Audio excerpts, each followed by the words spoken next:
Right, good morning. First of all, can everyone hear me at the back? Yeah, hear me at the front?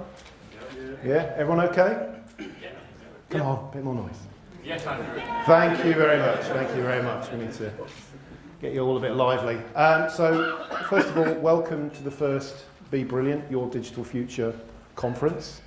I'd like to say a really big thank you to the sponsors, first of all. So that's Equal Experts, Cognizant, Razorfish and Smart 421. Without their generosity, you wouldn't be eating the food you are and staying in the hotels you are and travelling down at their expense. So thanks very much to those guys. I'm not going to say much. I'm just going to say a few words just to kick the conference off. First thing to say is all the tracks are on the website. For those of you that don't have digital access, I'm hoping you all do, seeing that's the theme of the conference. There are paper copies, so feel free to use one of those. In terms of getting on the internet, we have Wi-Fi. There's the username and there's a password if you want to take a quick note of that. I'll read that out, shall I? So username, PuddleDoc, where you are. Password, Christmas. I'm sure you can remember that, yeah? I don't bloody know, do I? Go and ask somebody else. Less of the difficult questions. Right, okay. So, digital. That's the theme of the conference. So what is digital? Okay.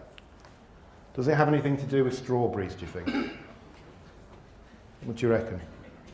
Anyone see this article? Apparently the internet weighs the same as a strawberry. It's probably the worst article I've ever seen because it then debunks itself by saying it's been estimated that the internet weighs about the same as a medium-sized egg, which isn't quite the same as a strawberry, but hey-ho. They also then discovered they used some outdated maths, so it might weigh the same as a nice pair of melons, but who cares? I don't think we can actually quantify digital that way. So, do we think digital's about people? There's some nice images. Yeah, most right-thinking people, when you talk to them about Christmas, they think about those kind of things, don't they? Don't you? Yeah? Good. Good. Some people think about this. Has anyone ever been on this site? My Miserable Christmas.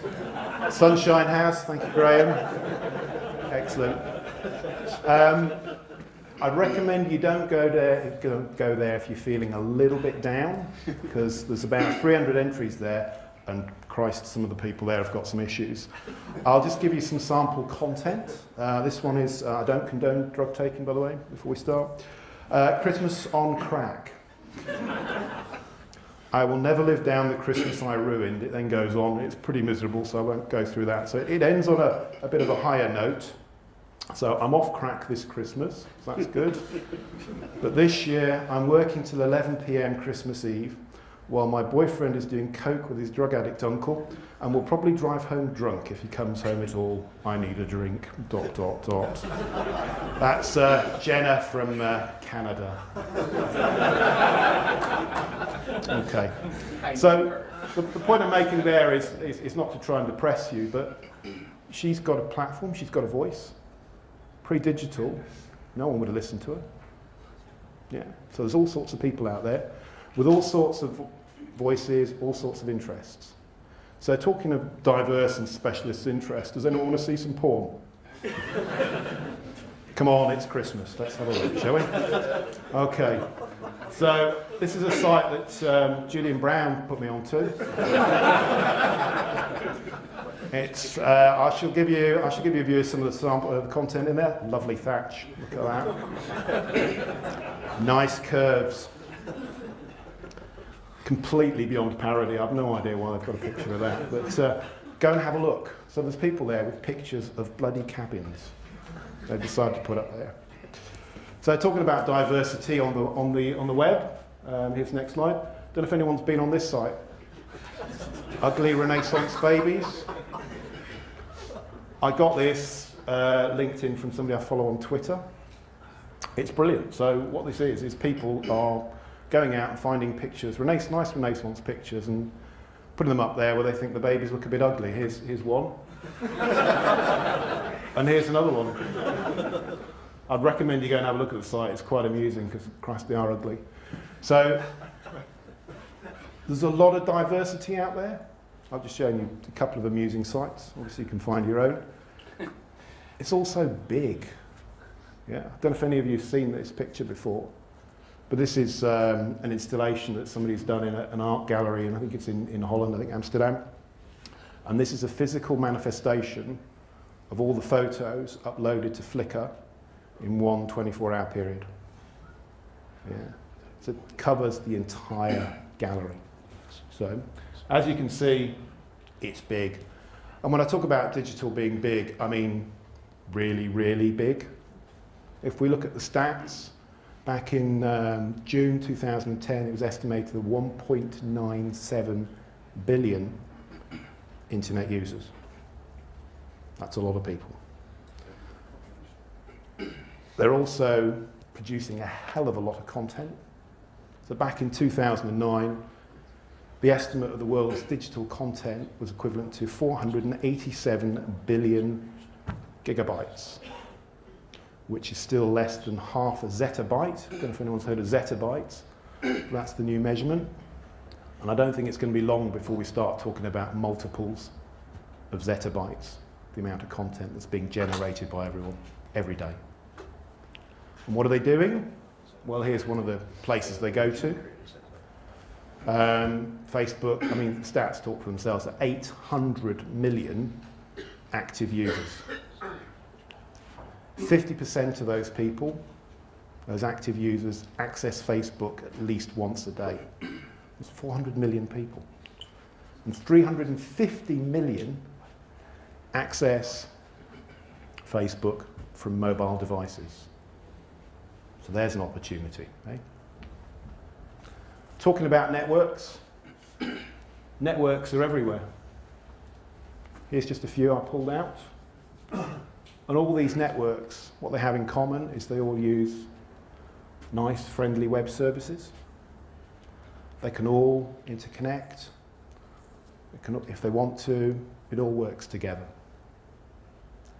Corporates tend to sit on the outside of some of these networks. We need to change that. Because we're now entering into a landscape where you don't need to be in a corporation to communicate cheaply, to organise supply chains, access an infinite amount of information, or network effectively. In fact, probably being in a corporate prevents you from networking that effectively. So, I think there's some real dangers there. There are also some real opportunities for the old-style corporates. So, I mean, let's face it, digital had the power to change countries. Yeah. What can it do to corporations? There's a huge amount of innovation out there. Has anyone got one of these? Anyone? Is it just me? Two people. Sonos, yeah. Can you see that? Ask Santa for one. Absolutely brilliant. I couldn't put it better myself. Here's the marketing blurb. Stream all the music on earth. So I'm not going to buy CDs ever again. I don't have them out in my house. I just have an app that's on the iPad, on my iPhone. Stream it to the Sonos. So that's a new business. Spotify and these guys are new businesses. They're very disruptive new businesses, particularly if you work in the music business. But they are new businesses. These opportunities are coming up all the time. And there's a lot of money as well. Don't know if anyone's seen this before. So this is the top 25 corporates on the planet by market capitalisation. Yeah. As you can see, quite a few of them are directly related to digital. And the one stat in there that always amazes me is Google sitting here, mid-table, with a market capitalisation of $177 billion. That in itself is quite astounding, but the really astounding thing for me is you've got to remember this company didn't go to the stock market until 2004. It was an idea in 1996. Yeah, so that's what digital does to companies. Yeah, so there's a fantastic opportunity there as well for us. Okay, so in summary, I think we can say everyone has a voice. Yeah. In this new digital planet we live on. There are some very diverse interests out there. There's some more Canadian fun. Some guys in Toronto dressing up. Not that I am picking on Canadians. Networks are everywhere. They really, really are everywhere. We need to use them. Traditional corporations are going down the pan, some of them. Kodak, back in the 70s, provided 80% of all print material for photography. About 90% of all cameras in the US. They've now got, their share price is, I think, 54 cents, something like that. And they're restructuring. They're basically bankrupt. There is nothing left of the business. EMI sold themselves off very cheaply. They didn't diversify. I mean, you can argue that EMI didn't diversify in the 70s with the Sex Pistols, and they started going into decline since then. And obviously HMV, we all know about the trouble that HMV are having. They're selling CDs. I'm not going to buy another CD. Why would I want to do that? Okay. It's huge. Can't overstate how big digital is.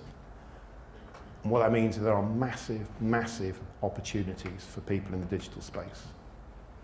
Yeah.